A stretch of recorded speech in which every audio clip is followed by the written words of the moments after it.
Hello and welcome to cookingflavors.com. For today's video, as part of our how to series, let's look at the preparation of Idli Milagai Podi, a perfect combination for idlis and dosas. Here are the list of ingredients needed for this. Now there are a lot of variations in preparing Idli Milagai Podi, like adding certain ingredients or avoiding certain ingredients. There's no particular way in which we do this. I've tried a couple of different variations and versions, but this one tasted the best for me. So I wanted to share it with all of you. For this, I've taken a plain kadai, not added any oil at all, and I'm taking about 1 cup of Urad Dal. This is whole Urad Dal, which is dehusked, that is, without the skin. Now we'll keep roasting them or sauteing them or frying them. This is just dry roasting till it turns into a nice golden brown color. They will leave out their raw smell, and you will smell the super aroma of the Urad Dal. It's been around 5 minutes, and I kept constantly frying it on high temperature, and now it's become nice and golden brown in color. Be careful not to burn them. Now we'll transfer that onto a plate. Now again I'm adding about 1 cup of Channa Dal, so equal proportions of Urad Dal and the Channa Dal. In the same way, I'm going to keep frying them or roasting them. I'm using high flame or high temperature here because I'm next to it and I'm constantly sauteing it. If you're not next to it, kindly put it on low flame, but I suggest that you be next to it and keep frying it. Only then there will be even roasting. Once it's nice and golden brown and you get the nice aroma of the fried chana dal, you can switch off the flame and transfer it onto a plate and allow it to cool down. The next ingredient that I'm going to add here is curry leaves. I've taken 4 sprigs of curry leaves for 2 cups of dal. That is 1 cup of urad dal and 1 cup of chana dal. You can always increase and decrease the amount of curry leaves according to your taste and preference. Now what you have to do is the curry leaves have to be completely dry. I sun dried it, but it was not perfectly dried, so I'm going to dry roast them here. I'm going to make it nice and crispy. Make sure it's completely devoid of all moisture.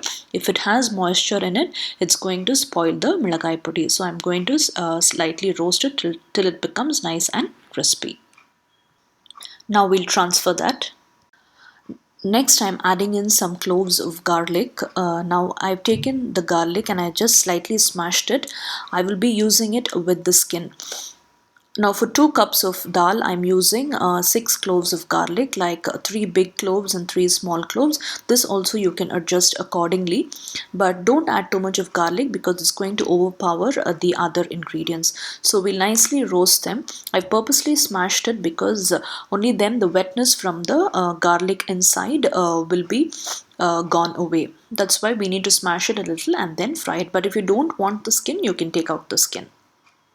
Now you can see that the garlic is nicely roasted. It's nice and crisp and a little golden brown in color. You will smell the aroma of the fried garlic. At this stage, you can switch off and transfer it onto the plate. Now I'm using some dry coconut pieces, which is also called kopparai. I'm just using a handful. Increase or decrease it again according to your taste and preference. All this what I'm showing you is according to my taste and according to the measure of 2 cups of dal. Feel free to adjust it according to your needs. We'll slightly fry them. If you're using fresh coconut, you have to take a lot of time and fry it. Since this is dry coconut, it's already nice and dry, so I'm not spending much time frying it. The next ingredient that I'm adding is dry red chilies. I'm using the neat mulaga or the mulaga vattal here. You can also use the gunda mulagai or any mulaga of your choice. According to me, this neat mulaga is less spicier than the gunda mulaga or the rounded dry red chilies. So for average spice eater, you can add in up to 20 numbers. So I'm just adding about 18 to 20 numbers of dry red chilies. Always remember, while frying red chilies, do not take the stem or the stalk off, because when you take it out, all the seeds will tend to fall in and you will keep roasting the seeds and it's going to get really spicy and pungent. So fry them just before grinding. You can take the stem or the stalk off. Another quick tip here, while frying dry red chilies, always put your flame on low, because if you put it on high, the outer skin is going to get fried faster and get burnt, and the seeds inside will still remain raw. So put it on low flame and dry roast these red chilies. The chilies have been roasted well. If you see, it's plumped up nicely, and it's ready to be switched off and transferred onto a plate. Next goes in about 1.5 tablespoons of sesame seeds. I'm using black sesame seeds here, but white sesame seeds are the best option. So if you have them, go ahead and add them. We'll nicely roast them. Once it's starting to roast, it will keep popping up nicely. That's when you know it's ready. When the sesame seeds are about 80% done, we'll add in about a teaspoon of Asafoetida or Hing, and we'll just saute them for about a minute or so, and we'll switch off the flame. Now these are all the fried and roasted ingredients. They have completely cooled down. We'll take out the stalk of the dry red chilies and we'll grind them. Now I have transferred the entire contents into a mixer jar. Make sure your jar is completely dry to ensure a longer shelf life of this Milagai Podi. We'll give that a quick toss so that all the ingredients mix well together, and we'll add in the required amount of salt. Add little. Finally, after grinding, you can check and add more. First use the whip or the pulse button, and then use the high speed button and grind it according to the texture that you want. I like it a little coarse, that is, I like to feel the crunch of the dal in my mouth. So grind it according to your taste and texture.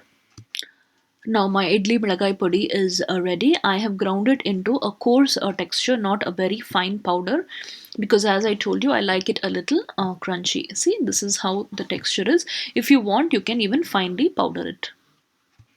Now, a quick tip for checking if your salt is right. If you directly feel it in your mouth, you may not find it correctly. So, take a little bit in a small bowl and we'll add some oil in it. Now, if you taste it, you'll be able to find out the difference. Now, as soon as you grind it, don't store it into the container. Allow it to rest for some time, because the heat generated in the mixer jar will cause some moisture in this podi. So we'll allow it to rest for some time, and then we'll transfer it into a clean, dry, airtight container. Tasty, little bit of crunchy idli milagai podi is ready to be served with steaming hot idlis and crispy dosas. Do enjoy and give us your feedback. Subscribe to our YouTube channel and post in your comments and suggestions. Hit the like button and keep encouraging us. You can also visit us at cookingflavors.com and follow us on Google+. Till we see you again with another new and interesting recipe, thank you and happy cooking.